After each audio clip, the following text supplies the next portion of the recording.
Thank you for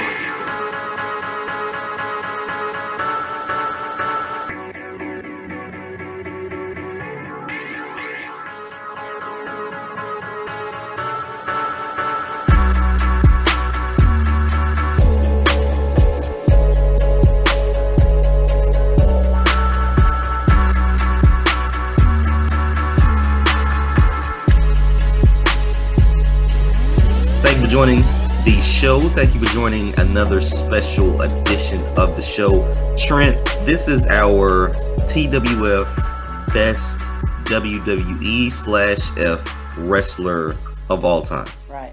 Top 100 Part 2. Today we'll go through 51 through 75. Same format as we did with Part 1. If you have a person ranked at a certain spot and I have them higher, or vice versa, we'll just wait till we reach to them at the highest level. But yeah, man, some of the results are coming in out on Place to Be Nation, but we're going to deliver our Part 2. So are you ready, my friend? I'm ready. All right, man, let's stop stalling and get right into the show. At number 75, he goes by so many names now, I almost forgot what his name was on WWE television. Not going to lie. Morrison. Okay. I think I already had him earlier in the countdown. You had him earlier in the countdown? Yeah, I think I did. What number did you have him? 88. Okay. All right. Well, yeah, let's do it now. Let's do it now. Right. Yeah, I mean, I was definitely a fan of Morrison. Definitely when he was in the tag team. Even when he went into his whole singles route. Very talented, athletic performer. Tons of matches stand out, but never was really, he wasn't a multi-time WWE heavyweight champion, but he was under that era where there was a guy, obviously. But super talented both in singles competition and tag team. But obviously at 75, he just didn't do a lot, but he did a lot in his short time frame. Right, yeah. I think one of the biggest things that hurts John Morrison is his promos and his charisma. He kind of lacked in that department. He was a lot of flashy moves, but nothing once he got on the mic.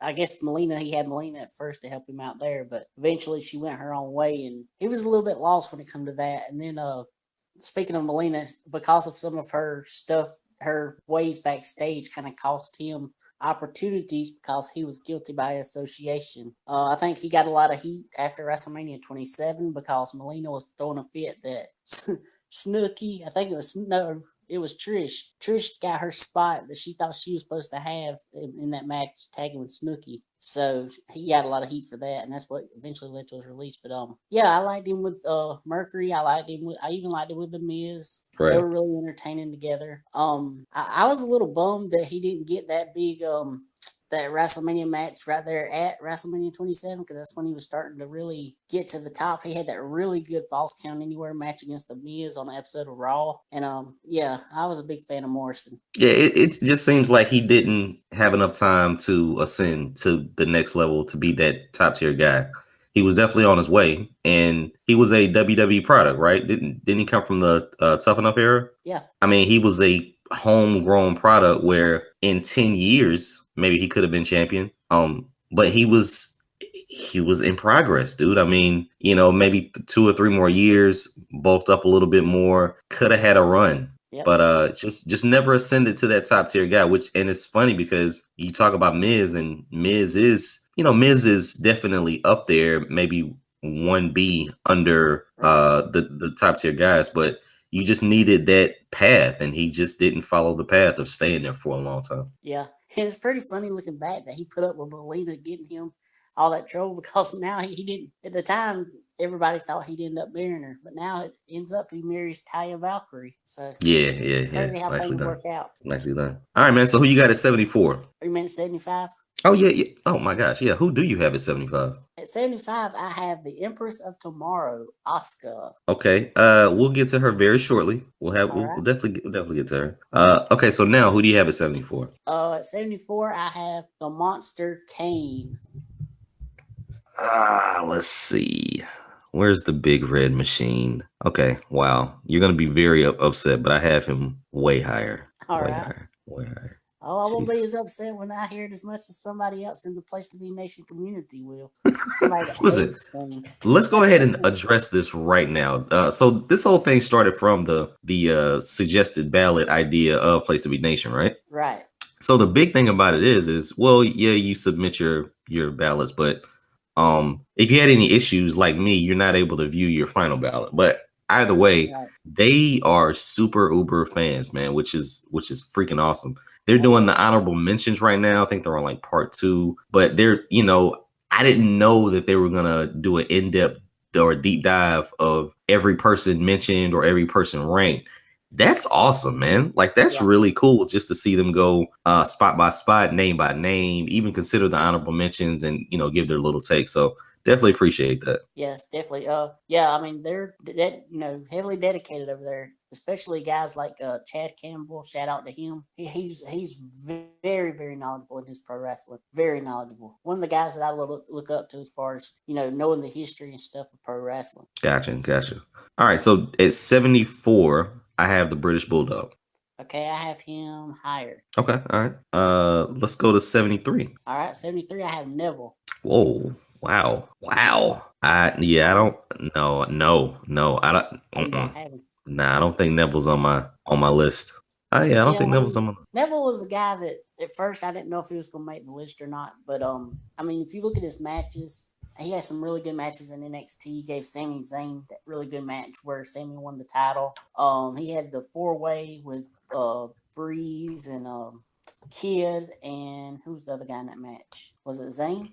See, that's the thing. I didn't pick up on Neville until like that. Literally, that was the feud that made me watch NXT.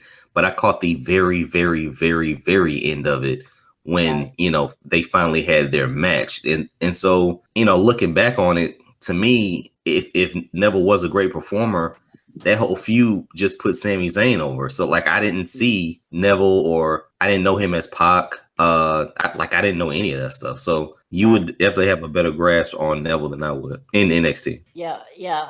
Like I think what really got Neville on my list though, because up until this year, or well, 2017, he was pretty much just like John Morrison. He was a lot of flashy moves, but once he got on the mic, it wasn't nothing special. But then once he turned heel, that's what really got him on my list because he was doing really good stuff on 205 Live in the cruiserweight division when I was still watching it. And that match he had against Aries at the pre-show at WrestleMania is still one of the best matches of 2017. So Is he I thought he deserved to be on my list. is he lower because he's fallen into this whole cruiserweight aspect when on NXT he was the man. I mean, Yeah. and he definitely has a body that doesn't scream cruiserweight. So is that why he's not? Why he's not higher? Yeah. Yeah, Okay. that's why. Okay. All right. So where we at? 72. 70. No. Go. We're still 73. Yeah. My bad. Yeah, you're 73. Jimmy Snuka. Jimmy Snuka. I don't have him. You don't have him.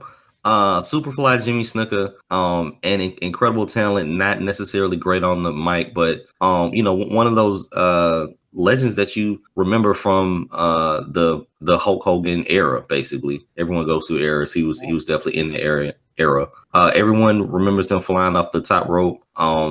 And I just believe that whole history of just Islanders was enhanced due to Jimmy Snuka. Let's be honest. Right. The high flying moves, just the unorthodox style we had never seen before. So shout out to Jimmy Snuka, man. I mean, obviously he wasn't a multi-time heavyweight champion, but just a guy that could stand on his own without Yeah. having multiple title reigns. Right. Actually, I don't even think he had any title reigns when he was. That's what I'm saying. And maybe that's a the tag reign or something. that right. Like that's the crazy thing about it. Like people still remember Jimmy Snuka without having multiple titles, which I don't know what that really says about today's climate where they change titles every week, but he definitely had a long lasting career. Yeah. I mean, yeah, he was good, I guess, but I don't know. I never seen anything other than the big splashes that really impressed me that much. His actual work in matches just wasn't that great for me. And then, I he got didn't you. really have the promo, but I can see where you're talking about as far as being one of those guys that you think of. And I know you talked about he was, around the Hogan era, but really by the time the Hogan era came around, Jimmy Snuka was down, like winding up his career. Those were like his, last few years once Hogan came around. Gotcha. Jimmy Snuka at number 73. All right, so we're ready for my 72. 72, go ahead. All right, mine is the most underrated guy on the WWE roster currently, and that is Luke Harper. Whoa. Okay. Yeah. Oh, Okay. Let's not on go. the list. Not on my list. Not on my list. All right. Obviously, you probably knew I had to have him on my list. He's one of my Yes. favorites. Just completely underrated. If it were up to me, I'd have him near the top of the card as a permanent fixture at the top of the card or next to it. Just the way he can move around the ring. He's one of those guys where even when he don't talk, his facial expressions say a lot. He had the stuff with the Wyatt family against the Shield, and then on his own, he did have that really good series against Ziggler, where it led to the ladder match at TLC one year. But he also had the terrible feud against Dean Ambrose that led to that terrible Chicago street fight, where they left the arena for 30 minutes before they came back. But man, I wish I could rank him higher than I did, but he keeps getting stuck in these Wyatt family Eric Rowan things, and he really every time it looks like he's going to get a chance to go on his own, he gets pulled right back into it. So that's why I couldn't put him any higher. Okay. Here's my take on Luke Harper. Very talented. One of the most talented guys on the roster. Not really a fan of his promos, but that's not a big deal because he's definitely talented. The biggest knock against him is just what creative has in store for him. Mm-hmm. With him being an almost 7-footer, 6'10", maybe, his size works against him because he's not a huge guy. Like, he's not Eric Rowan size. He's not Kane size. So with him having that smaller frame, he's more athletic, but I think creative just sees him as a big guy and wants him to be a monster, right? They don't want to see him doing Hurricane Ranas and Suicinas and whatever that's called. Like, they don't want to see him flying around, but he has that ability to do that. So he gets stuck in these little ruts where he's way more talented than just being the, what I've always referred to as the John Studd type of big guy. So, right. Yeah, listen, I'm a big fan of Luke Harper. I just don't know how they're going to unwrap him and showcase what he truly can do. Yeah, I agree. Okay, so coming off of number 73 with Jimmy Snuka, at 72 I have Batista. I have him higher. Okay, all right, cool. We'll wait then. We'll wait. 71. My number 71, representing the Usos, I have Jimmy Uso. Wow, okay. I just picked one at random. They're both pretty much the same person. Okay. Jimmy's the one I see on Total Divas all the time with Naomi, so I picked him. Well, even then, you got to remember that it's Jimmy, because I can't tell. At all. Okay. Okay. Go ahead. I don't have him on my list. You don't have them on the list? No. Nah. I thought the Usos, I mean, their work, especially as the heels lately, have done a really, really good job. They may be one of the top 5 brother tag teams that's ever been around. Their chemistry with each other, just knowing where the other one's at all times, is really, really good. Their finishes, like their tag finishes that they do, as far as like the sequence of moves they do to finish a match and stuff, are really good. And I mean, they've had really good matches with the Shield, the Harper and Rowan. I mean, of course, New Day. And I mean, their list of really good matches and opponents is, pretty lengthy. They can really have a good match with anybody. Kid and Cesaro were good matches. I just really enjoy the Usos, and especially even more now that they have the heel gimmick. That's not, even though they're not heels anymore. Only knock against them is it's them. Like, I remember when I was talking about the Steiner brothers, right? I was like, well, it's really Scott. But Rick does play a part. No, I get everything you're saying. I just look at it as them. But definitely they took a major uptick when they adopted the urban version of the Briscoe brothers gimmick. Let's be honest. Right. Yeah. And also, we have to talk about their charisma. Their charisma is just off the chain, really, really good. I think it is now. Like, maybe obviously the whole Samoan thing was appealing to the kids with the face paint and everything like that. I don't know. Back then, I just looked at them as like super goody goody, and that's what they were supposed to be. Right. But now, yeah, you do get a lot more. I don't even remember a Uso promo when they had face paint. Like I don't remember any of them, and it's not due to the gimmicks of the Uso Penitentiary. Just like I don't even remember one that was relevant. Yeah, I don't either. But I did. Yeah. I mean, I did enjoy like them throwing back to their traditional Samoan roots with like the dance they would do. I did enjoy that. Yeah, I mean, I listen. I've seen it before. Yeah. But you saw it kind of waned on people, and they Yeah. did it like they made it shorter and shorter and shorter and shorter Right. until they didn't even do it anymore. So like that's cool. That's the way to enter the game. But I didn't think it was gonna last. Yeah. All right, so at number 71, Yep. I have sorry, Jim Duggan. Hacksaw Jim Duggan. Yeah, I don't have him. Another guy in that Hogan era that didn't. It wasn't a multi-time heavyweight champion, but he lasted particularly due to the patriotic charisma that he had. Yeah. He was the first guy that I ever heard call someone a tough guy. Yeah. And he was like, I think he was a former football player or something like that. But he was. Listen, if you were a kid and you think of wrestling, he was the guy that you would go see. He was the guy that your mom would take you to go see, because there wasn't gonna be any blood. Like there wasn't gonna be any of the crazy stuff with chairs and all that other stuff. But he was a solid wrestler and a performer at the same time. So obviously he's lower on my list, but an incredible talent when he was in the WWE/WWF. I don't think he was in WWE, but WWF. Oh, yeah, he was in WWE. He was? Okay. Did he I remember he had that comeback in like the early 2000s. Yeah, that's right. His team was super crazy. Yeah, after he came back when he went to WCW, he was still, I mean, he wasn't red hot, but he was still a big name. When he came back after that, I was like, yeah, this is just a nostalgia act. So yeah. I mean, everything you said is valid about Duggan. I just never really cared that much for him. He's kind of like one of those Hogan baby faces where he does stuff that a heel would do, yet he gets cheered for it. Right.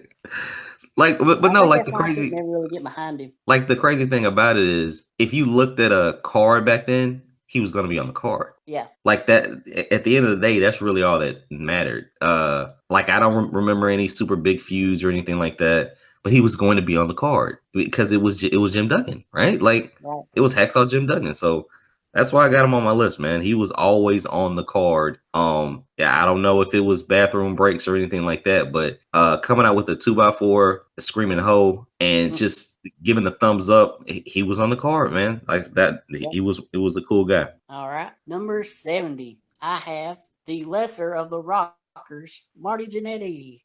Oh wow, okay. Let me check if I have Marty. I don't, but yeah, I don't. Go ahead. Really, will give me respect to check me. Yeah, I'll at least check. I will at least check, but I don't have him on here. Yeah. Oh, Marty, poor Marty. He's one of those guys that he got so many chances and he screwed every single one of them up. Obviously his runs with the Rockers is really great. They had real great matches with the Brainbusters and the Heart Foundation and the Powers of Pain, the Twin Towers. Those were all real good matches. Then he goes away for a while and he comes back every now and then. He had a real good series of matches against Shawn Michaels in '93 for the IC title. And then he goes away for a while and then he does some heel work with Al Snow as part of the New Rockers. That was kind of crap. Then he comes back in 2005 when Kurt Angle's, when they're leading up to the match against Kurt and Shawn, where he has a match on SmackDown against Kurt Angle that was really, really good. You would never thought that Jannetty had taken that much time off, or was so, had his demons and stuff. I mean, he don't get the credit that he deserves. Like, people just write him off. He's better than what people give him credit for a lot of times. It's just he didn't stay around for long enough each time to really show just how good he was. I agree with everything that you're saying. I think one of the things that people have against Marty Jannetty is he didn't recreate himself or rebrand himself outside of being a rocker. Right. Even when he wasn't with Shawn Michaels, attire still looked the same. He tried to, bring back that old nostalgia with Al Snow. And so he never really escaped from that whole rockers thing, which it may just be him, right? Back in the day, you didn't have multiple incarnations of yourself. You had that same guy for 30 Yeah. years. So I mean, that's just a product of the business, but super talented, man. And that's his only knock. He never evolved into anything else outside of, hey, I'm a former rocker. This is my brand, this is my gimmick. Yep. And just think, like, he was doing that before, like, he had to be a rocker a long time, even longer than Shawn, because I think he was doing that before Shawn even got with him in the AWA. So he was that rocker guy for a long time. That's what I'm saying. And so why would you throw that away? And why don't you just keep, I'm pretty sure that his children are going to be rockers, right? I mean, Yeah. when you think of Marty Jannetty, you don't think of the super talent. You think of him being a rocker. That's just what it is. Oh gosh, you talk about his children. Did you hear about the story that came out? I think it was last year. Something about this girl he had found was his daughter or something, but he didn't know it was his daughter, and he'd slept with her or wanted to sleep with her or something like that. Wow. Yeah, it was a weird, messed up story that you can only hear in the world of wrestling. Wow. No, I did not hear that. That's terrible. That is bad. Okay. So Marty Jannetty was your 71 at number 70. 70. Oh, he was your 70. Sorry. Oh, okay. So at number 70, I have Crush. Crush. Yeah, definitely did not make my list. Definitely did not make your list. Okay. So we won't really talk about him that much, but I was a huge fan of Crush, man. Obviously when he entered and then became part of Demolition, thought that was a really good move for him. Multiple time tag champ. I believe IC champ at one point. He wasn't IC champ. Nope. Okay. All right. Well. And then I can't remember the name, but didn't he get recreated as something else? No. He was always Crush. He was just different kinds of different. Crush, Yeah, that's what it was. Yeah, that's what it was. It was different kinds of Crush. Yeah, man. I was a super huge fan of Crush. And then even him in Demolition, I think that whole dynamic worked too. So, big fan of Crush. Obviously, never a heavyweight champion. But was on WWF for a long run, man. So definitely had to give it up for Crush at number 70. Yeah, Crush, he was around for a while, but after all those years, he didn't really have any good matches. Yeah, we had the Demolition Crush, then we went to the Hawaiian Kona Crush. Right. Then we went to Evil Crush. Then we went. That's what I was thinking of. Evil Crush. And then we went to Nation of Domination Crush. Bingo. Listen, similar to Marty Jannetty. I just wanted to be Crush. I don't know what I don't know what Crush was, but yeah, man, that was one of my guys back in the day. All right, my number 69 is Terry Funk. Okay, so here's the thing. I just figured that 69. Wait a minute, you said 69 or 79? 69. I figured that 69 would have been a female. That's all I'm saying. Yeah, well, I didn't think that far ahead when I was doing my rankings. All right, 69. You have what? Terry Funk. Oh, awesome choice. Okay, go ahead. You don't have him? No, Funk is not on my top 100, man. Funk is not on my top 100. Give me your reasons why. Funk, his work. Probably his best work is other places, but I mean, he had a decent couple of runs in WWE. He had the run at first where he had matches against Hogan. I think he had a really good match against Hogan on Saturday Night's Main Event, and then he comes in '98 and he teams with Mick Foley, and against Mick Foley, they have a really good Falls Count Anywhere match, and he starts the 1998 Rumble against Foley. And they have their little hardcore match where they give each other concussions with nasty looking chair shots. Then him and Foley win the tag titles at WrestleMania, and then he starts teaming with Bradshaw for a little while before he goes away. Then he comes back in 2006 for the ECW stuff, and him and Tommy Dreamer have a really good match against Edge and Mick Foley. Probably a little bit too high for Terry, but he's one of my favorites. Over on the Pro Wrestling Only forum message board, they done a greatest wrestler of all time list. I think last year or the year before, and he was my number one on that list. Wow. Okay. As far as his WWE, WWF run, he was always with top guys, and and always with quote unquote friends. So I think it just made it easier for him, man. Everything that you listed was. It was undeniable, right? I mean, those matches were really good. The storytelling in them was really good, and you had that connection, right? Like even when he was going up against Hogan, he was a crazy Texan. When he came back with Mick Foley, like you knew they had a connection there, and with Tommy Dreamer, it was awesome too. So always with And he also teamed with his brother for a while. Right, like at the end of the day, it's Terry Funk. He made his name outside of WWE, and he only expanded his brand once he joined WWE, and not for 4 or 5 years, but short little runs here and there. So, he expanded Funk U. Let's be honest. Yep. And it just worked, man. He didn't do anything to diminish his legacy when he was there. I mean, he got other people over, and he had good matches, very good storytelling. Because at the end of his run, he was just too old. But yeah, man, just an awesome talent when he was there for those brief little stints. Yep. Okay, so at 69, I have Sasha Banks. All right, I have her higher. Okay, all right, cool. At 60. And you did think he had to make a woman. No, I didn't. It just happened like that. At 68, I think we can talk about the Empress of Tomorrow. I have Asuka at 68. I think you had her a little bit lower, right? Yeah, I had her at 75. Okay. Yeah. Go ahead, Asuka. Oh yeah. So at first I actually wasn't going to put her on the list, but then I got to thinking how there's never been a woman in WWE book as strong and as dominant as Asuka's been. All of her matches I didn't enjoy as quite as much as some people did, but there were a few I enjoyed, like the match against Emma she had, and the match against Mickie James she had it. Take Over Toronto, I really like. And now that she's on the main roster, surprisingly, they haven't screwed it up yet. They've actually done a pretty good job. So I like how you add yet. yeah. As soon as I say this, they'll have Stephanie beat her on an episode of Raw or something. But right. Yeah, I mean, I think she definitely deserves to be on the list. Okay, Asuka at number 68 for me. I can't knock anything that you said. We have never seen anyone built like her before.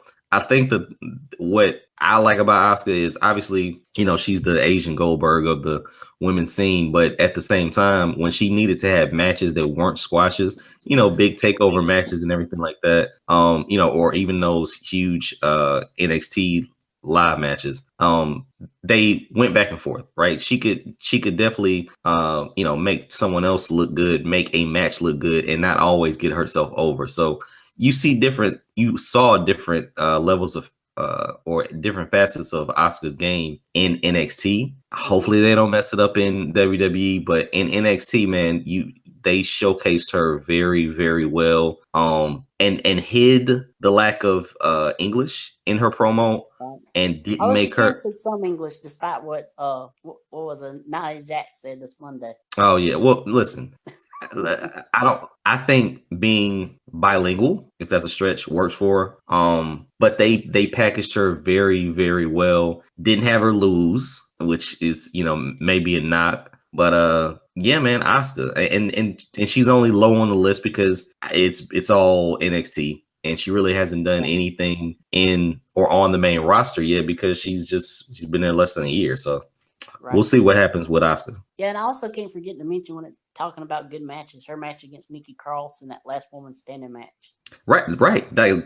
But that's what I'm saying. If you saw Asuka on NXT on a regular Wednesday, she was hip or not hip tossing, but booty facing. Let's just say that because I don't know what it is. Hip attacking. Yeah, the hip attack. Hip attacking, some random jobber, right? She's throwing Thea Trinidad all over the place. She's concussing Dana Brooke. But then when you get those takeover matches, you see her down, you see her come back, you see her getting her butt kicked, squeezing out a win. Like you see her choking out Nia Jax after getting squashed a million times. Like you see like you see her getting countered by Mickie on everything that she wants to do.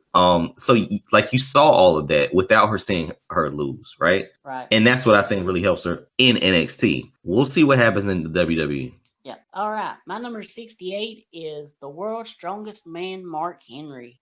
Whoa. Wait a minute. I'm not going to disrespect Mark Henry, but I got him higher. Definitely have him higher. All right. Okay. 67. 67, I have the phenomenal one, the man that built the SmackDown brand for this new era? AJ Styles. I got him higher. Okay. All right, cool. Who you got at 67? My number 67 is Sean Waltman, ex-Pop 123 kid. We'll get to him in like 2 spots. All right. All right. So 66. I have Dolph Ziggler. All right, I had him higher, I think. Okay. Who you got at 66? 66? Lower. Okay. Oh yeah. That is right. Let's talk about Dolph then. All right, go ahead. Hey Trent. Yeah. Okay. You just kind of went out there for me for a second. Yeah. Let's talk about Dolph Ziggler. All right, go ahead. What can't we say about Dolph Ziggler? I mean, seriously. Yeah. He has matches of the night. He is probably one of a few people that had a double turn match. He's done every gimmicky title win that you wanted him to have in the WWE. He's reincarnated himself several different times and a phenomenal talent, man. I think he got so much better on the mic. Earlier, he was with Vicky, and then with AJ and Big E. But later in life, I guess, he got phenomenal on the mic where he could sell a match without even performing a move. So, I mean, you have the Money in the Bank matches, you got the Luke Harper matches, you have the feuds with Miz. Yeah, it's a complete catalog, dude. It's literally a complete catalog. He's just dwarfed by, some would say, injuries, some would say being on a roster with John Cena. But he will go down. I think he will go down as one of the top 100s, a la top mid-card guys back in the Hogan era. Yeah. Yeah. I mean, everything you said is right. I think the biggest problem with Ziggler is that it's gotten to the point where he's had so many chances, and it looked like he was finally going to reach that next level, and then WWE pulls the carpet right out from under him. And after you do that time and time again, eventually the fans just stop caring about the person because they know it's never going to happen for them. And I think that's a big reason why fans just don't care about Dolph Ziggler anymore. I mean, even when he cuts these passionate speeches, yeah, they're passionate and they're said with a lot of conviction, but nothing's going to come of it, so you don't really invest in it that much. So let me ask you this: is the only way to invest in Dolph Ziggler is if he becomes heavyweight champion? No, but I mean, what is the payoff there for? Like the payoff with Miz was literally just having a great feud, winning the title. I think he lost it soon after. But what is the ultimate payoff for you to take him seriously? Not for 3 months, but for 2 years. Is it for him to be a heavyweight champion? Probably so. Yeah. I mean, the goal of anybody on there is to make them look like any of them is capable of winning the world title. But with Ziggler, he's had that. He's eventually people have seen that he's never going to win it, so they don't even care anymore. That's the crazy part about being a wrestling fan. It's only one guy that can be champion in one time, and it's only 4 that are going to be champion in the next 3 years, or in WWE's case, the next 3 weeks. Yeah. But I don't know, man. That's a weird dynamic, because if the final payoff is for him to be champion at WrestleMania, from what we've seen, he would build it over 2 or 3 years. He would. This is exactly how he would do it. So I think you got to stick with it. But I see where you're coming from, man. Just the payoff is never quite as grand as you would expect it to be. Yeah, I mean, just look at Survivor Series 2014 when he was the last person left on his team, even after John Cena got eliminated. People were so behind him, like, this is it. He's finally going to get the opportunity. And then the next week or so later, it was right back to where he was before. Right. Well, listen, I'm not knocking anything that you're saying. I don't know where they're going to go with Dolph, but in this new era where you don't have a Cena, you don't have a 300-pound guy on the blue brand, a Ziggler AJ Styles match at WrestleMania or SummerSlam or Survivor Series next year, you never know, man. I mean, that, but that will be the ultimate payoff for people to finally take him seriously in a heel role or whatever. But I think that's why I have him so low. All right. My number 66 is Big E. Oh wow, really? Yeah. Yeah, Big E's not on my list, man. Big E's not on my list. Go ahead. So I have Big E being the representative for New Day. I figured you were gonna say that. Go ahead. Because I mean, his singles career wasn't anything too special. I mean, he had a couple of matches with Rusev that were pretty good, but other than that, it kind of fell flat. But man, who would have thought when they first started New Day that it would become as popular as it has become. I mean, I remember when they first started showing vignettes of them like preaching in front of a choir, we were all like, what in the world is this? And then people were booing them when they were supposed to be cheering them. And then eventually they finally got themselves over where fans were actually cheering them because they, even though they were still supposed to be bad guys, fans were finally cheering them. I mean, they always keep reinventing themselves, from the Bootios to the unicorns to trombones to, everything. And the reason I picked Big E is because he's probably going to be the bigger star once they eventually split up. And just his charisma and his athletic ability is just outstanding. Okay, listen, and this is the only issue I have with this list. If we could combine true tag teams like the Usos, like the New Day, and just encapsulate them into one item, I think this would be a lot easier, but you want the list to be harder. So, yeah, I totally agree with everything that you're saying, man. And I still believe, man, he'll be a heavyweight champion with New Day. Like he'll just be like I've heard him before referred to as the dude with a bunch of side chicks. Yeah. All right, so at number 65, we can finally get to X-Pac. All right. Go ahead. Yeah, so I had him at 67. Okay, all right. Yeah, so he came in, started as 1-2-3 kid, had a upset win over Razor Ramon. And then he goes on to be the underdog where Razor takes him under his wing. He has a really good match on episode of Raw against Bret Hart for the WWE title. Eventually turns heel, joins up with the $1 Million Corporation. Doesn't do too much there. Has a really good underrated King of the Ring match at night. I think it's 1994 King of the Ring against Owen Hart. Wins a couple of tag titles with Bob Holly and Marty Jannetty. And then he goes away to WCW and he comes back and he's X-Pac, a member of D-Generation X. And he is super over. Everybody loves him. Telling everybody to suck it. And let's see. In 99 he teams up with Kane. That's when I started getting into wrestling. That's when him and Kane were together. They were like the biggest thing. Okay. So yeah, but then he gets the Marty Jannetty thing where he don't evolve any. He sticks with this DX stuff way too long, where he's always still doing the mannerisms and stuff. Like 2 years later, when he's with X Factor, and people start hating him. Not because they supposed to hate him, but because they want him off their TV. And that's probably what hurts him. But all through that, he was like one of the best in-ring workers. In 98, when in-ring work was the last thing they considered because they were more worried about storylines and shock value, him and D'Lo Brown were having really good matches on pay-per-view against each other. And he was just holding it down as far as work rate goes for the mid-card. Okay, so at 65, man, I have X-Pac. Obviously, I can concur with everything that you're saying. The biggest thing that sticks out to me about X-Pac was it has a prototypical cruiserweight body, but faced all the top guys. Was in matches with heavyweights, and that's what I think really sticks out. In the tag teams, he would be the guy that didn't get the hot tag, but he had matches with Shane that were memorable. The gimmick never really changed because I think that's him. When he was had his demons, that's when his downfall really came, and he was really just a Bronco Buster type guy. That's it. But charisma on the mic, hype, heat, all that stuff worked, and he had a long career, stellar career, from being a kid out of nowhere in the original Monday Night Raw set. To being one of the biggest members of DX, and then ultimately the NWO. So definitely deserves to be on the list, mentioned as a top 100 performer for charisma, matches, just his whole nuance of his character was awesome. Yep.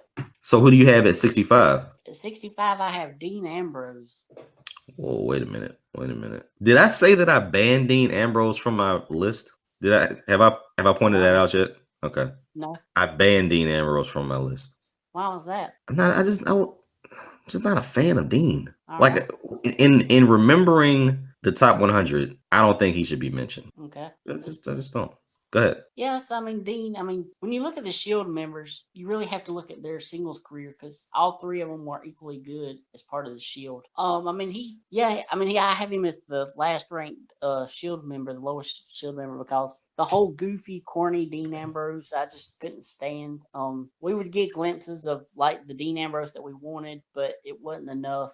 That's why he's so low. But his matches, that's why he got on the list, is just the matches he had against Rollins, and he had some against like Lesnar, like the triple threat against Lesnar and Cena at like Fastlane was really good. The match against Triple H at Roadblock 2015, 16 was really good. I mean, he's had a really good list of matches that are real good, but the whole character is the reason why I couldn't rank him any higher. Okay. Yeah, he's not on my list. Obviously you'll never forget him as being a part of the Shield, so he has to play a different type of role in the Shield. Can't knock anything that you said. He's definitely has a list of matches, including the I think it was like a street fight with Kevin Owens that was just barbaric. Yeah. Has a prominent role on the show and always has progressed. It's just not, I don't think, in my opinion, I'm just not putting him on my top 100. Yeah, and I guess we also have to count that feud with The Miz that felt like it was going to last forever as a big negative. Yeah. Didn't he have a match with Jericho over a plant? Yeah, that's a big negative also. There you go. All right. Okay, so at 64. The potted plant. Yeah.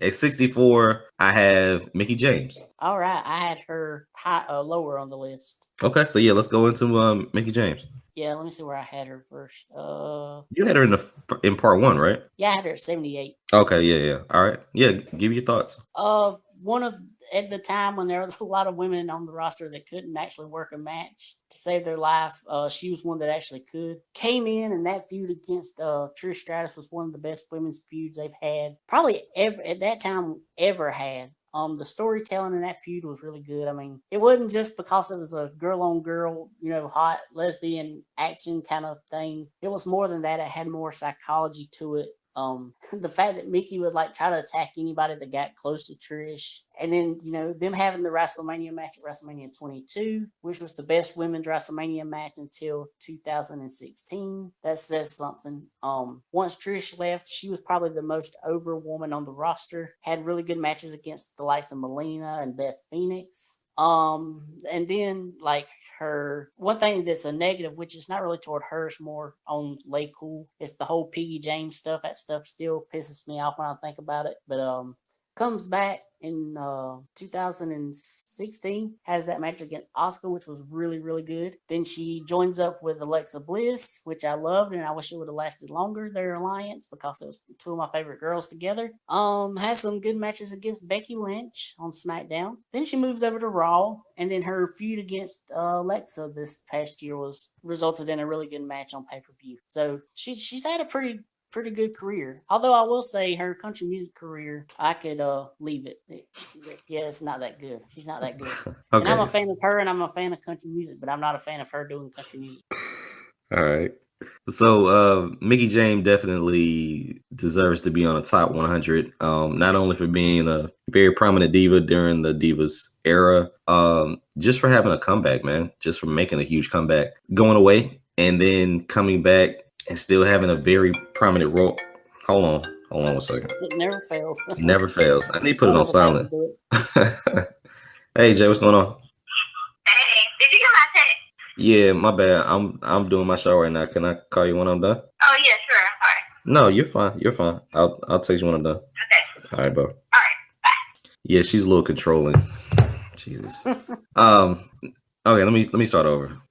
Number 64, I have Mickie James. Obviously, I can't disagree with anything that you said, Trent. She deserves to be on this list. She played a prominent role in the Divas era back then, and was and still is one of the most talented divas that we've ever seen. One of the actual divas that looked good but could wrestle. Mm-hmm. One of the divas that could get a crowd reaction and actually sustain a feud, which is kind of rare to see. A feud that actually, has some backing behind it, right? Yeah. So obviously she went away, came back, and when she came back, what better way to come back than to face Asuka? and now to be on the main roster, being a part of the women's revolution, she's definitely playing a huge role there. So multiple time champion, and deservedly so. Probably future Hall of Famer, but we will see. She definitely deserves to be on the top 100. Definitely. So who was your 64? My number 64 is Sheamus.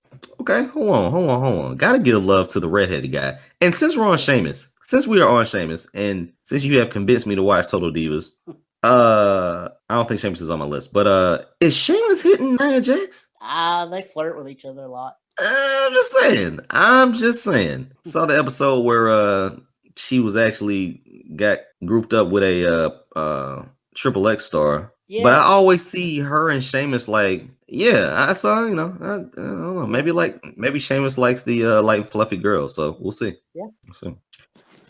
All right, so go ahead with Sheamus. I guess I should probably talk about Sheamus. Oh yeah, Sheamus. He's the guy that for a while I didn't really care for. I felt like he was being pushed a little bit too hard for as long as he'd been there. He hadn't been there long enough, but eventually he started, I started getting behind him and had really good matches against Big Show, had good matches against Daniel Bryan, when he actually had them and not longer than lasted longer than 18 seconds. Yeah, I mean, his stuff, I'm loving his stuff he's doing with Cesaro. I think him and Cesaro are a great team. His feud against Cesaro was great. I mean, he's just got his TLC match against Roman Reigns in 2015 was probably one of the matches that actually started getting me on board on the Sheamus train. And yeah, I mean, just a really good list of matches. Okay, I've always said this about Sheamus, and I will continue to say it. Just as you mentioned, he's not a good wrestler if you give him a 2-minute match. If you give him a 30-minute match, he'll give you at least a 4-star match. I've always said that. He is a worker. He gets better as the time progresses. He has definitely grown in his promos, but he is a worker, man. I think if he went to ROH or New Japan, he would be champion forever. I mean, forever, because he is a worker. His matches, when you give him 20 minutes, they are phenomenal, dude. Mm-hmm. And once he got past, I'm Irish, I like to drink, I'm tough and everything like that. And actually, yeah. Once they got past that, like you saw more of his character, more of his personality just shine, and his whole aura just blossom. So definitely a fan of Sheamus. I don't have him on the list because you do get that. Like, you do get Sheamus in smaller matches, whereas before he was going up against John Cena and Big Show, and they gave him 20-25 minutes to tell a story outside of the tag teams, and because now he's in a tag team and the best of 7, you didn't get that. So I don't think people really appreciated Sheamus. Right. Yep, I agree. Okay, so at 63, yep, I have Lita. All right, I had her way back at 100. Okay, all right, so Lita obviously, I think, should be on the Mount Rushmore as far as women are concerned, and that obviously will change over time. Right. Terrible as an announcer. Yes. Let's be honest. But back then was a significant member of the whole Divas Revolution. Deserved to be a women's champion back then. Very talented, whether in a valet role, taking bumps and doing Hurricane Ranas, or just, being part of Team Extreme and, doing anything necessary for her team to win. So Lita, obviously, I saw the match with Trish Stratus in Greenville, South Carolina, I believe. Charlotte, wasn't it? I always forget whether it was in Charlotte or Greenville. I was going back and forth during those times. Yeah, man. Listen, she deserves to be on the list. I have her higher because obviously I saw the match that I guess everyone talks about. But if Hall of Famer, if not future Hall of Famer, I can't even remember. Yeah, she's a Hall of Famer. Okay, I don't think I was watching it back then, but yeah, man. I think she went in like last year or 2 years ago. Okay. Listen, there's nothing else that I can really say about Lita that hasn't already been said. Those matches with Trish, similar to, I guess, maybe Charlotte and Sasha, when they just pushed them down your throat, were definitely classic matches for what they meant to that division. Even because I only think they had like 4 girls at the time. But yeah, Lita definitely deserves to be on top 100, man. Yeah. Well, I agree with, when she come in, she was completely different from the other girls. Her pairing with the Hardys was a great pairing, because they had, great styles that were meshed together good. The problem I have with Lita is outside of her doing spots like the Hurricane Ranas and the moonsaults, when you actually put her in a match that went a good length of time, she could be a little bit sloppy at times and was sometimes a danger to her opponent and to herself, as you can attest to when she done that dive in that match against Trish. Not a good promo at all. Some of the storylines she was seeing was terrible, like the whole Kane thing where Kane got her pregnant and then Snitsky punted the baby across the the arena, and that whole feud felt like it lasted forever. That whole triangle thing, and then when she comes back from the neck surgery, she really doesn't wrestle that much more after that. I know she has a match against Trish in like January of 05 where she comes off the apron and injures her knee, I think. Right. She's out again for a while. So she was very injury prone. But I mean, I thought she was great as a valet, both for the Hardys and for Edge. She done a lot to make Ed to get over Edge's sleazy scumbag character. Yeah, but I mean, just in the ring sometimes she just didn't do it. And another thing, talking about the Trish and Lita rivalry, if you'll notice, I think Lita needed Trish more than Trish needed Lita, because Trish could go out and have really good feuds against the other women. Where Lita, her other feuds against the other women weren't that great. She was really only that good with Trish. I'll say this: Lita was a risk taker, and that may have come off as sloppy, but it also came off as extreme. I think her persona was delivered way better than any promo. The hair color, the cat, like she didn't dress like a diva, you know. Right. The cargo jeans and the foam coming out from the jeans. Yeah, like she didn't dress like any of the divas, and so that added to her mystique. I will say I don't remember the other matches that didn't include Trish. But I believe that both of them got over in their wins and their losses because they were the staples at the time. So, you know, like I said, I feel she deserves to be on the top 100 just for what she meant back then. Not, you know, obviously that has changed now, but back then it was definitely worthy of where she stands now. Yep. And she was also my first real pro wrestling crush. Wow. Okay. All right. Yes. Nicely done. Nicely done. As was Mickie James. She came along a little bit later, but yeah. Nicely done. Nicely done. So who did you have at 63? My number 63 is Larry Zbyszko. Okay, go ahead. Not on your list? No, Larry's not on my list. Yeah, so Larry, he gets on here for two reasons, really. His incredible mic skills. Definitely. And the feud he had with Bruno. That's what he's probably most known for.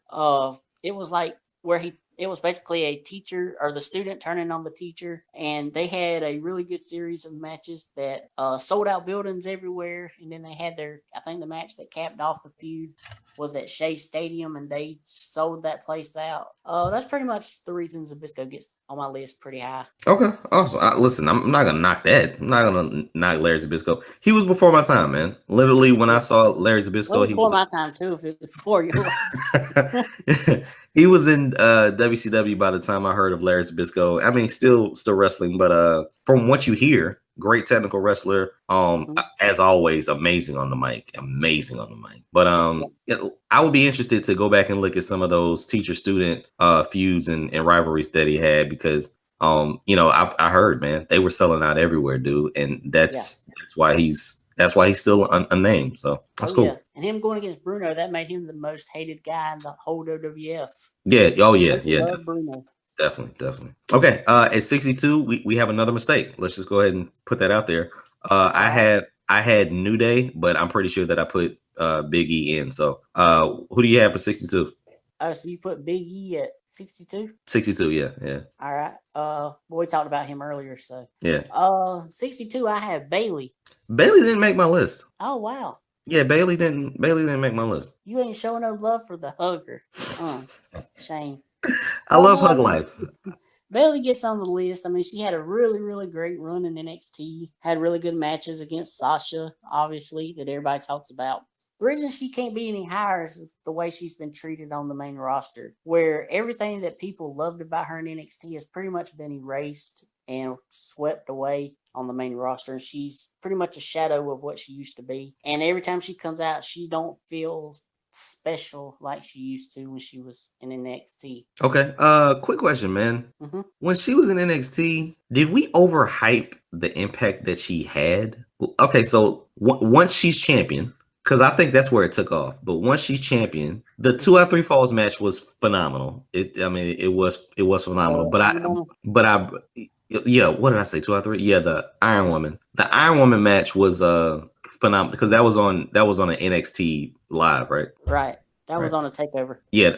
Wait. The match at Brooklyn was a regular match, right? Right. And then the Iron Woman was a takeover, just a regular, not a takeover, but a regular NXT Wednesday match, right? No, it was a takeover match. It was So the main did event of that takeover. what was the lot? Right. Sorry. You're absolutely correct. When I think of the true takeovers, they're at different locations. That was Yeah. the little side job that they had. Yeah, that is right. But no, man, even in that match, I think Sasha got over better. Yeah. So I look at the Bayley run in hindsight as not that good once she was champion. Right. That's it. And so huge entrance, a huge fan following. Definitely a one of the upper level baby faces. But I just didn't have that's why I think it dies down because I don't know. I don't think it was gonna last once it got to the main roster. I mean, I think it could have. I mean, they started treating her.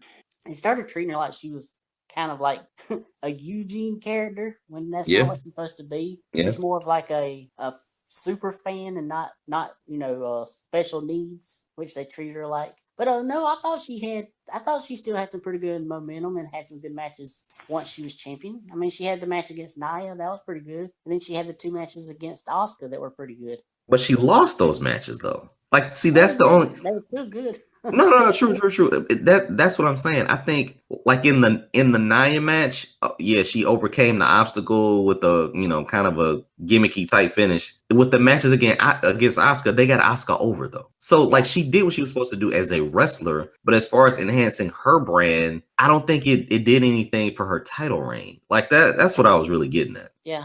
Yeah, it's probably true a little bit, yeah. But I still think she deserved to be on the list. Okay. If not for anything, just for those 2 matches against Sasha. Okay. All right, cool. Number 61, and we actually mentioned this before, and I think really did a little discussion on it then, but the model Rick Martel. All right. Yeah, I had him way up there, lower. Okay. I was a fan, dude. I was a big fan. Obviously, one of the things that stands out to me was when he was really playing the whole model gimmick, displaying his cologne. That was ridiculous. But Jake the Snake, him and Jake the Snake, when Jake was blind or whatever, I'll never forget that match. But he was a true arrogant prick as a heel. Mm-hmm. So, never a world champion, wasn't the biggest guy to really challenge Hogan, but he was on the card, dude. He was on the card, had a prominent role on the show, and a true heel in every sense of the word. Even when he had Sherry, it definitely worked for him. So I have the model Rick Martel at 61. All right. Yeah, everything you said was pretty correct. And he also had the run with Tito as part of Strike Force, as well as with the recently deceased Tom Zink as part of the Can-Am Connection. And those were 2 really good white meat babyface teams. They got all the girls going crazy and everything. The turn against Tito at WrestleMania 5 was pretty good. And yeah, I mean his matches against his heel character as the model was really, really good. He was a really good arrogant prick, which is pretty surprising considering I'm pretty sure for the most of his career he was a babyface. Even when he was in AWA, he was a babyface. But yeah, I mean his matches with Jake are probably what stands out the most. People remember the match against him at WrestleMania 7, the blindfold match. Yeah, just a really good worker, good technical wrestler. One of those guys that I'm surprised never got the Intercontinental title. He was never Intercontinental champion. I don't remember him coming down to the ring with a title, but it's just things like that where you're like, yeah, maybe Rick Martel wasn't, but the model probably had to be at least a one-time IC champ. Never was. Nope. Okay. This just shows. Listen, it proves to you don't need a title. Yeah. Especially not the title that's the heavyweight title, which Right. He wasn't gonna get that because Hogan had. Right. Right. Okay. So at number 60, or I got did to you? do my 61. Yeah. What's 61? All right, my 61 is the British Bulldog. Okay. Let's go. Go ahead. You have him at 74. I have him at 74. Yep. Bulldog came in with Dynamite, part of the British Bulldogs. Really good tag team. They had good matches against the Hart Foundation and the Rougeaus. And then once Dynamite gets paralyzed and leaves or whatever, he starts being a singles wrestler. Has some really underrated matches against the Warlord, which you wouldn't expect to be, pretty good as they were. He then starts teaming with Owen in the Hart Foundation. They're a really good team. And then he has the horrible run in 99 where he's wearing the blue jeans, and he was pretty much done by then. Pretty funny when I seen Davey Boy Smith Jr. wearing the jeans at Wrestle Kingdom. I said, oh gosh, that reminds me of his daddy's terrible run in 99. But I think Davey Boy's biggest problem was charisma and promos. Luckily, he always had, somebody, a manager or something to help him out, like had Owen or somebody. But that was his biggest fault, was his promos were not that good. Except for the one right before the Royal Rumble 97, where he tells everybody, I'm going to win the Royal Rumble because I'm bizarre. Okay, so that was a case of why somebody should win the Rumble, then Goldust should win it every year. For real. At number 74, I do have the British Bulldog, but since we're talking about him here, the thing about the Bulldog, man, and you're absolutely correct in everything that you said, was wasn't the biggest guy, but wasn't the shortest guy either. Very, very stocky, a huge build. The match that I will remember is him and Bret at Wembley Stadium. Yeah, the thing.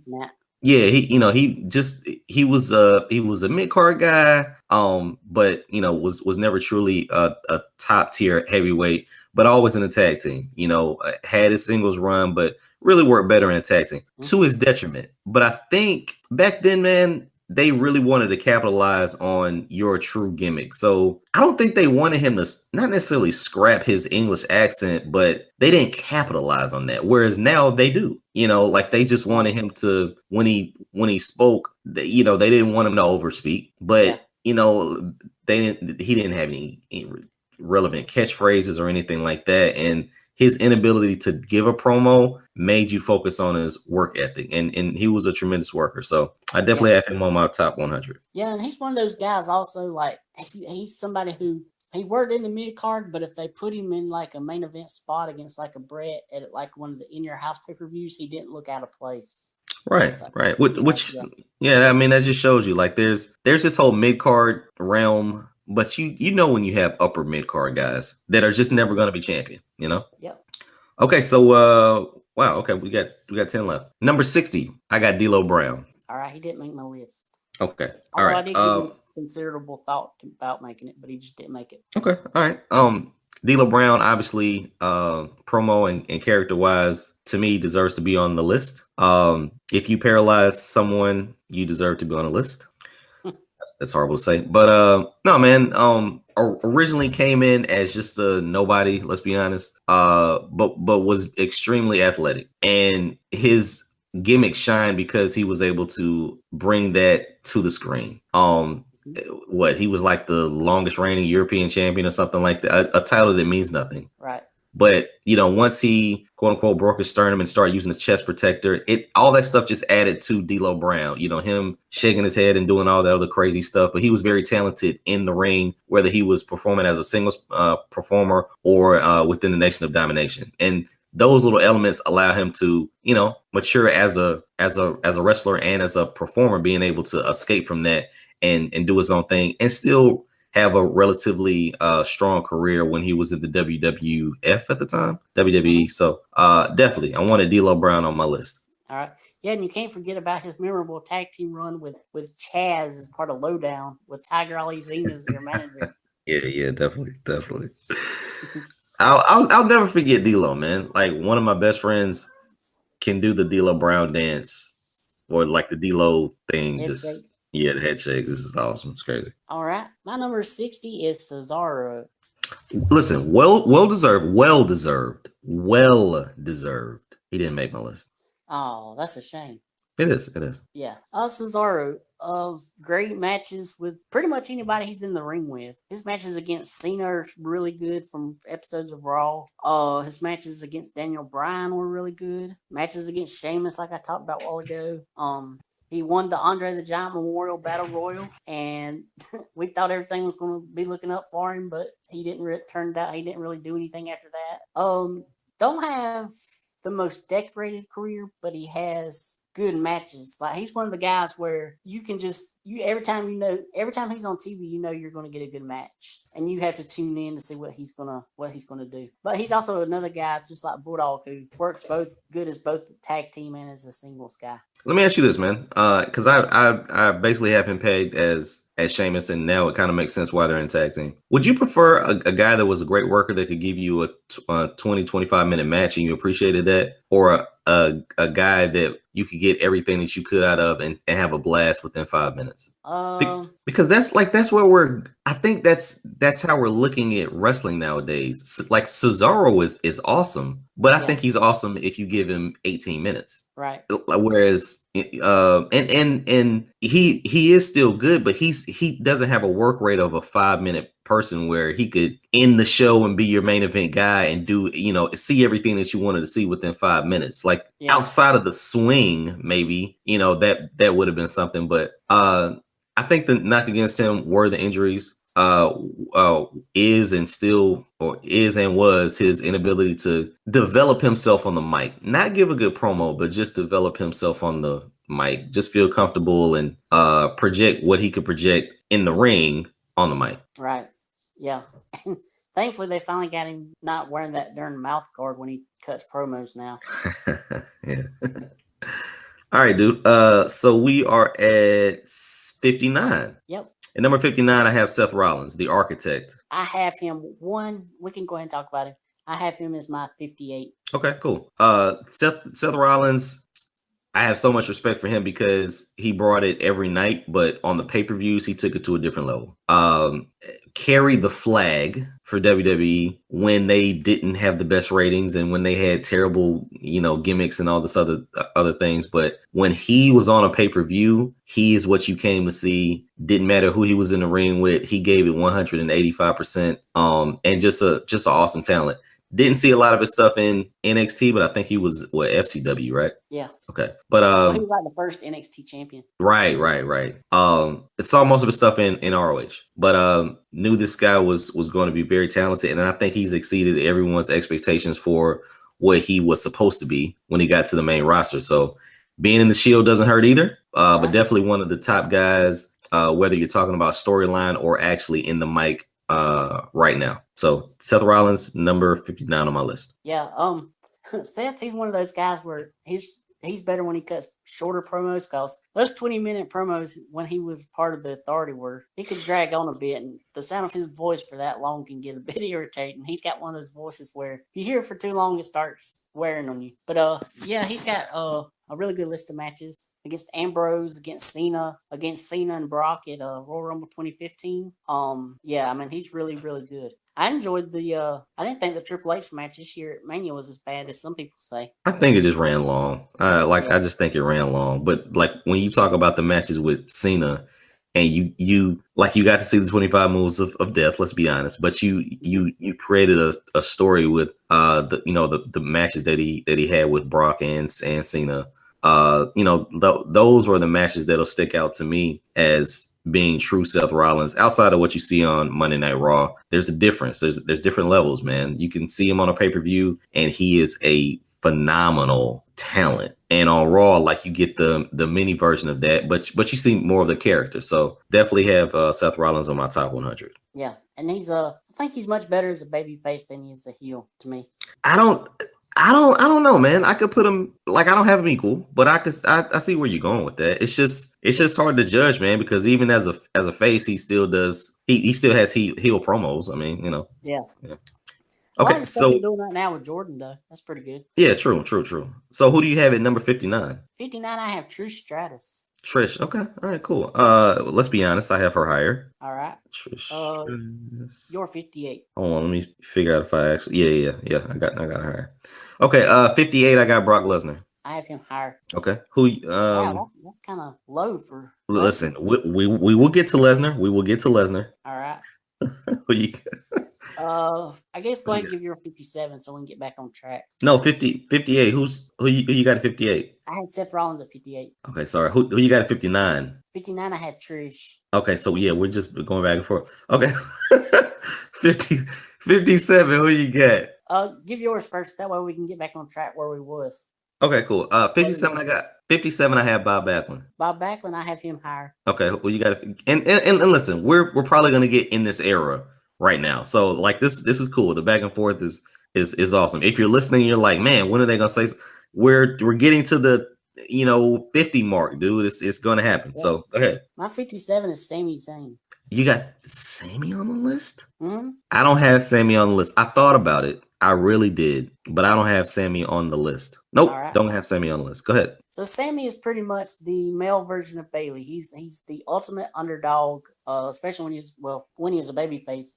His matches in NXT against Neville and against Kevin Owens were really great. The match where he won the title from Neville, I actually shed a tear with that one because I was so invested in the match when he finally won. And then the whole betrayal afterwards from Owens was really cool too. Once he gets on the main roster, well, he also has a really good U.S. Open Challenge match against Cena, which is the match where he gets injured at. But once he comes back, he has a interesting feud against Braun Strowman. And then, see what else? He has a 4-way with him and Miz and Owens and Cesaro on the show. That was really good. Anytime him and Owens were against each other on the main roster were really good. And let's see, what else did he have? And then this heel run. I've really enjoyed his heel run. Which is interesting because from all I've heard, he's never been a heel before now. This is the first time he's really ever been a heel in his whole career. Okay. All right, cool. Yeah, that's he's doing a pretty good job at it. I'm really enjoying him. Yeah, definitely. So let's move on to 56 then. You didn't want to talk about Sami? Listen, there's not you summed it up, dude. I mean, like we really got into this when we were talking about Neville, but I was sitting back thinking, man, that is ultimately Sami, right? I mean, he's not one that goes out there and wrestles for nothing. He's always had a significant storyline, and his storyline has, developed into feud. So I can't say anything bad about Sami Zayn. Obviously, he was in a match with Nakamura, 4.5, maybe 5 stars in some people's opinion. He has. I'm glad you keep commenting because I don't know why, but I keep missing out these big matches. Well, listen. This is probably how it's going to go for the entire series, man. Like you're going to name all of the matches, and you're probably going to forget one or two because these guys, especially top 50, probably have match upon match. But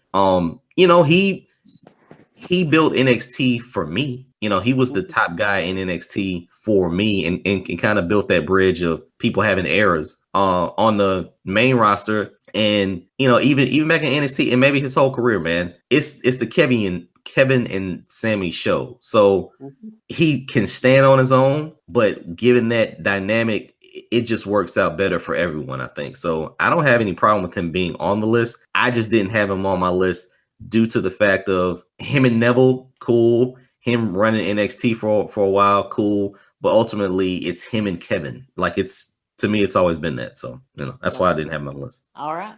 Okay, so we're at 56, right?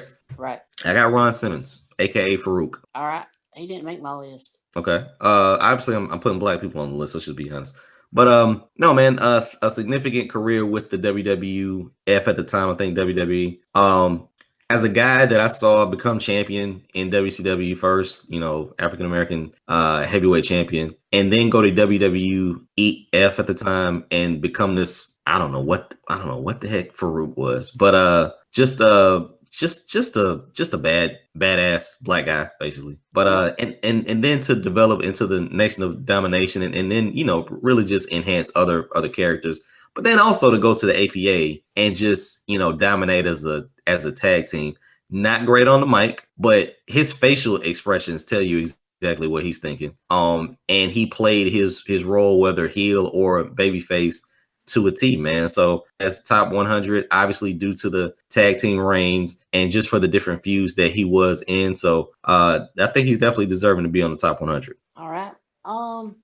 For me, he didn't do enough in WWE for me. I like his WCW run. I mean, the whole nation thing wasn't that great until Rock came in it. And then once Rock come in it, he became the leader and Farouk somewhat became an afterthought. His role in the acolytes. I like him, as far as like being an ass kicker with Bradshaw, but the problem was I felt like Bradshaw eventually became the leader of that team and Farouk again became a little bit less than an equal to Bradshaw. Would you agree with that? That's his career in the WWE. That's why I don't knock any of that because that's what he did when he was in the WWE/F. He got other people over. Yeah. Yeah. I totally agree with you. Totally agree with you. And he also, one of my favorite spots at Royal Rumble 99 when they're attacking Mabel and they're trying to get him to the back. Farouk just falls down and busts his butt. Yeah. That's a little funny thing Nice. for him. Nice. So who you got at 56? 56, I have Ricky the Dragon Steamboat. Okay, I got him a little bit later. We'll get to him on this show, so stay tuned. All right. At 55, I got JBL. JBL, I have him higher. Okay, who you got at 55? So you put him and Farouk right next to each other. Bingo. All right, at 55, I have Jerry Lawler. I got him higher. I got him higher. All right. All right. 54. This might be a screw up on my part, but I got Big Show. Did I have Big Show later? No, you said something about you. Yeah. Right. Okay. Just checking. Him around or something. Yeah. So yeah, 54. I got Big Show. I think. Okay. Go ahead. Who you got for 54? All right, 54. I have Paul Orndorff. Got him higher. Got him way higher. And no, this is what we're gonna go through. This is literally what we're gonna go through. 53. I think you had him lower. I got Bam Bam Bigelow. Yeah, I think I had him at let's see. I had him at 90. Okay, all right. So Bam Bam Bigelow, future Hall of Famer, well deserving of a Hall of Fame vote. Or an induction. The thing about Bam Bam, obviously outside of the match with Lawrence Taylor, I believe that was at a WrestleMania. He was never going to be okay. Cool. He was never going to be a world heavyweight champion just because he was in that era. But he was a badass, man. And they tried to put the rocket on him. I think at one point they gave him some kind of sparklers, some little backpack sparkler thing. It was crazy. But he was a big guy who could move, and he actually had a very limited moveset, but he was always in the match, man. And like obviously when he's a bad guy, it's easy not to root for him. But when he was a good guy, I think that's when people start paying attention to how good this dude was. So I had Bam Bam on my list at 53. All right. Yeah, Bam Bam's problem was it wasn't his fault. He should have been a bigger star than he was, but both of his runs, he had to deal with backstage politics. His first run where he came in and Hogan was against him, I guess because he was afraid that Bam Bam was getting over so much that he was going to steal his spotlight. And then for a second run in the mid-90s, it was the Clique that didn't agree with Bam Bam and kept him down a lot. Probably because they were mad that one of them didn't get chose to face Lawrence Taylor, and he did. Okay. Yeah. I mean, I enjoyed Bam Bam. He was a really athletic for his size. A really pretty good talker actually, also. And he was really good. I liked him and Luna together. Although he was part of a really bad match at Survivor Series '93, where it was him and Bastion Booger and the Head Shrinkers against Mo, Mabel, Butch, and Luke. And it was just a terrible match. Okay. So at number 62, who do you have? You mean at 53? I'm looking at a different number. My bad. 53. Yeah. I have Scott Hall. Whoa. I have him as Razor Ramon higher. Right. Do I? Wait a minute. Hold on. Do I? Nah, let's go ahead and talk about him. He's not on my list. Oh. No. He is on my. He definitely is on my list. Higher. Much higher. Oh, higher. Yeah, I got him as Razor Ramon though. But go ahead. All right. You got him higher. Go ahead with your 52 then. 52. I did it again. I have the New Age Outlaws, but I believe I submitted Billy Gunn. Billy Gunn. Yeah. Don't have for one thing only. One of the first video games that the WWE, I think F back then, came out with. You could enhance characters, and he got up to 50 points, and he was unstoppable. Let's be honest about it. But one of the biggest components of the whole DX franchise when he was with Road Dogg. Had his own thing, Even when he was with the Smoking Guns, he was in tag team, but did finally develop into his own thing. King of the Ring winner, multiple time champion. For some reason, man, it's just he was never going to be heavyweight champion, but they put the rocket on him and it just never developed. I don't know if it was demons or anything else, but good worker, very good worker. But when he was in a tag team, he served well better in a tag team. Yeah. I mean, I thought about putting Billy Gunn toward the bottom of my list, but I picked other people instead. AJ Lee beat him out probably. Nice. Yeah, I mean, he's a talented guy. It's just I don't think he ever got over to the point by himself like they wanted him to. He always needed Road Dogg there as his hype man, I guess you would say. Right. But definitely a talented guy. He could throw a heck of a drop kick. He could get some height on a drop kick.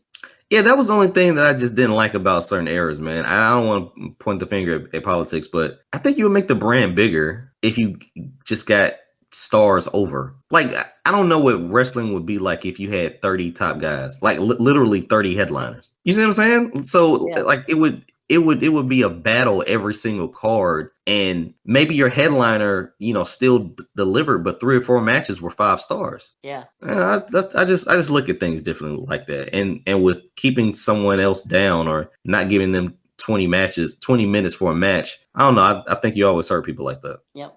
Okay, so at 52? 52, I have Bobby the Brain Heenan. Okay, yeah, definitely got him higher. But not too much higher. We'll get to him on the next show. At 51, who you got? To round off Short Turn. episode 2. 51, I got Ricky Steamboat. All right. I had him at 56. Okay, go ahead. Obviously, we have to mention the match at WrestleMania 3 against Randy Savage and that whole feud. That was really great. Also had the feud before that against Jake the Snake Roberts, where he DDT'd him on the concrete floor and legit knocked him out. Just a really great worker. Probably another one of those guys where his best work is probably outside of WWE, but he's done enough in WWE to warrant getting on the list. And the match against Savage at WrestleMania 3 was enough to skyrocket him up the list a good bit. And then in 2009, he comes back, and after not having a match in years and years, he has a standout match first at WrestleMania 29, and then the next month against Jericho 101 at Backlash. Listen, you pinned the head right on it, man. Phenomenal worker, great work rate. Don't really remember a lot of the promos, but and I saw a lot of him in WCW too. But when someone can say, "Hey, man, go back and look at this match," and you realize it's from 20 years ago, more than 20 years ago, it stands the length of time, man. I mean, he was a incredible talent. Never really a world champion. Obviously, we know why. But for what he represented, not being a traditional white guy, traditional black guy, and still being able to get that across and not boo for it, always being a baby face. Definitely worked, man. So I had him rounding out my bottom 50. All right.